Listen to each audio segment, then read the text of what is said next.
Trans India media and entertainment private limited Prabhudeva நடிக்கும் ஜாலியோ gymkhana November 22 முதல்.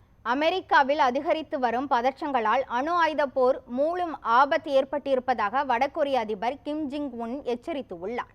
வடகொரிய தலைநகர் பியாங்யாங்கில் நடைபெற்ற இராணுவ கண்காட்சியில் அவர் உரையாற்றினார். அப்போது வடகொரியாவுக்கு எதிராக போர் பதற்றங்களையும் ஆத்திரமூட்டும் நடவடிக்கைகளையும் அமெரிக்கா ஈடுபட்டு வருவதாக கிம் ஜாங் உன் குற்றம் சாட்டினார். இதனால் இதற்கு முன் எப்போதும் இல்லாத வகையில் கொரியா தீபகற்பத்தில் அணு ஆயுத போர் மூலம் ஆபத்து ஏற்பட்டிருப்பதாக அவர் எச்சரித்தார். 2019ஆம் ஆண்டு சிங்கப்பூர், ஹனாய் ஆகிய நகரங்களில் ட்ரம்பின் முதலாவது ஆட்சி காலத்தில் அவருடன் 3 முறை நடத்திய பேச்சுவார்த்தைகளில் வடகொரியாவுக்கு எதிரான அமெரிக்காவின் மோதல் போக்கை காண முடித்தோம் என்று அவர் குறிப்பிட்டுள்ளார்.